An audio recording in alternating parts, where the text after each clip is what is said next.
right in the heart of a silver bullet. Yeah. I think they plotting on man. Don't wipe their feet when they enter the L.A.R. I feel a cold stare. I think being raised broke is more damaging than what people like to admit. And it's not because it guarantees that you'll stay poor, but because even after your financial situation changes, your mind oftentimes doesn't. You can usually tell when someone grew up broke. It's not by what they wear, it's not by what they drive, it's not by how they talk, but solely by the way they think. They feel guilty spending on themselves even when they can afford it. They keep things they haven't touched in years just because I might need it one day. They think more expensive always means more valuable. They panic over small financial setbacks because growing up, a small setback wasn't small. It could have meant the lights getting cut off, an eviction notice, or not eating the way you wanted that week. They also have a hard time relaxing because in their mind, if you're not busy working, you falling behind. And they always preparing for the worst even when life is going well. And this is the part that people don't talk about. Growing up broke doesn't just teach you how to survive, it teaches you how to expect loss. You expect opportunities to disappear, you expect relationships to end, you expect money to run out, you expect things to go wrong because that's what your childhood trained you to believe. That's why people can become successful but still never fully adapt to their current situation. Because the hardest part about escaping poverty isn't increasing your income. It's convincing your mind that you no longer have to operate in survival mode. Because money can change your circumstances. But unless you intentionally unlearn it, scarcity will become part of your identity. What's happening, man? I wanted to talk about this, the black class discussion. And here's the thing, bro. People think like, if you grow up broke, it's one thing. If you grow up middle class or upper class, it's another thing. And in classism, yes. And to me, it looks like people are looking at it from the top down.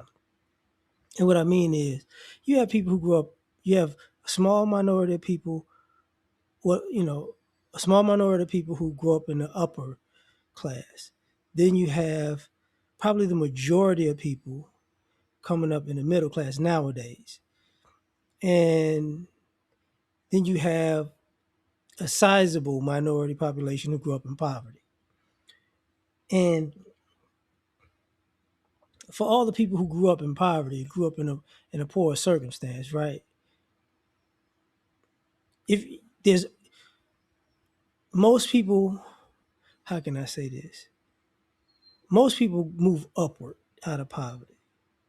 Most of the people in the middle stay stagnant or go downward. You get what I'm saying?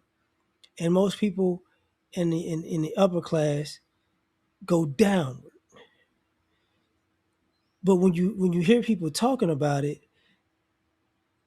they conveniently forget that part. So here's the thing about growing up broke, right? For ironically, you can learn good money management skills being broke. You can. It ain't just I gotta rob Peter to pay Paul. It's I gotta okay. This is the amount we have to for actually food. This is what the bills cost. This is the amount for food. This is how we got to make it stretch. This is how we save money in this process. See, when you say people do come up, middle class, upper class, a lot of people, a lot of young adults who came from the middle class and upper class have a tendency to be frivolous with money because they didn't earn it and they didn't see the hurt in if you they didn't miss a meal from bad budgeting. Let's just say that. So they're more wasteful than they want to talk about, and you see it. Part of the whole. Let's blame all the boomers because they messed it all up. They messed up a lot, but this ain't for this particular topic though.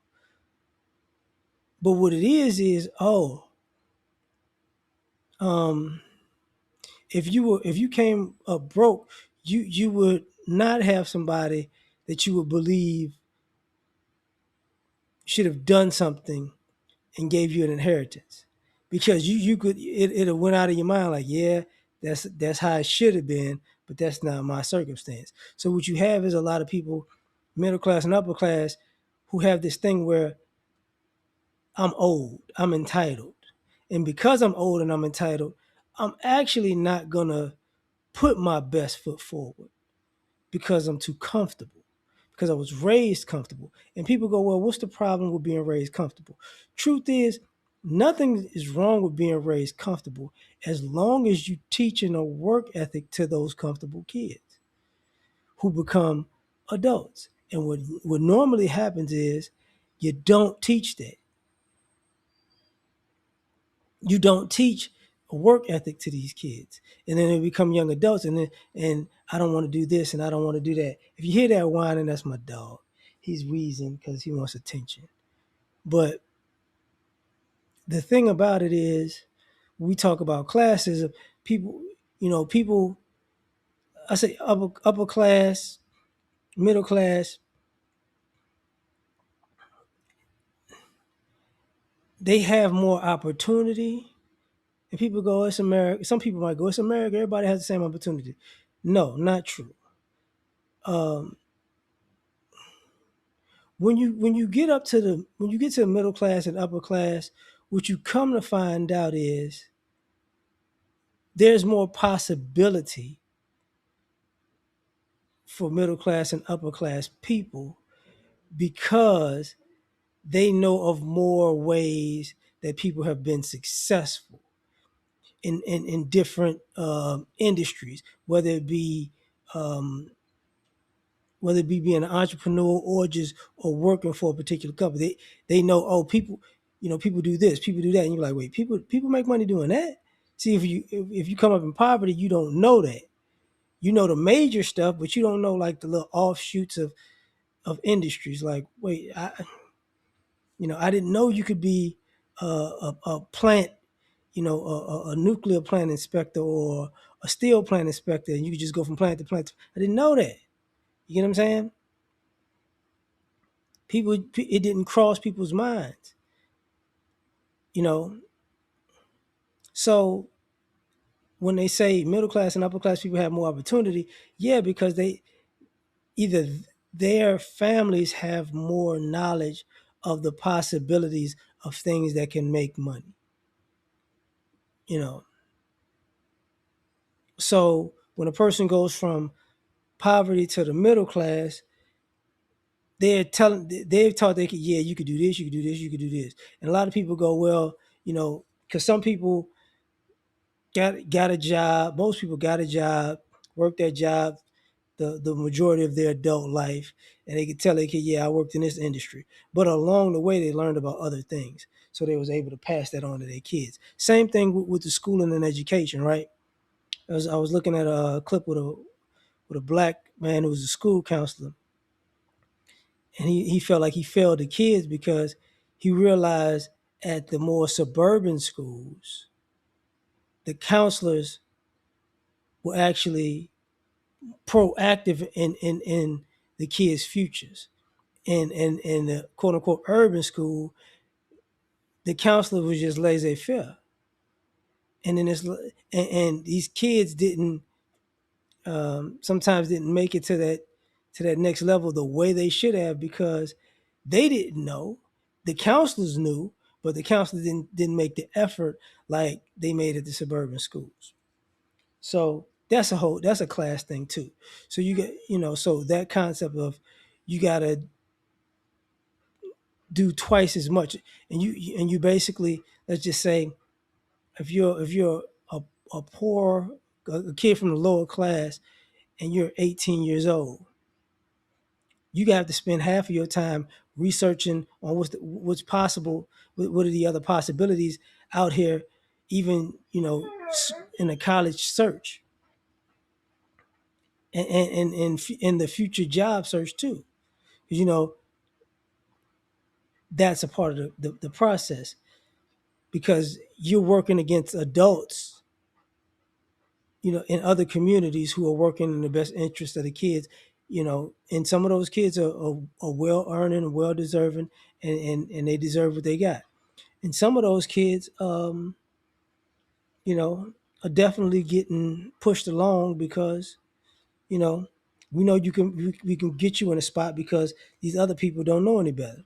And that's part of the classism. The other thing is this. I say that middle class, upper class black folks have an arrogance sometimes that don't make no sense. Because generally, what it was you're a child who grew up in the middle class or upper class. Generally, one or both of your parents came from poverty. But then you thumb your nose up to people. They're so beneath me. Oh my God. But truth is, your parents put you in a better position. True. Most of y'all are not ever gonna put your. I'm not even gonna say that part. I'm gonna say this part first. Most of y'all don't want to have kids. So y'all don't even want to have the responsibility to take care of somebody, even though you were raised in the middle class and upper class. The world got to be perfect for you then, and you was raised up in some ways an ideal, a pristine world at least. So now it's got to be more perfect for you to do something. So y'all really ain't gonna participate anyways in making the world a better place. You know what I mean? And then even past that part, like I said before, generally you're not going to do better than your parents. Hate to say that, but that's how it is. So ultimately, what I'm saying is, the irony of it is, most of the people in the upper class and middle class are going to be on the same level as the people from poverty who went to the middle class. That's why people have those things. Those where these neighbors come from. Oh my God, yeah, because your family put you in a good position, but you didn't put yourself in a better one. This person's family might have had them starting from scratch, and they wound up where you're at, and that's become a norm in American society. So truthfully, man, the black class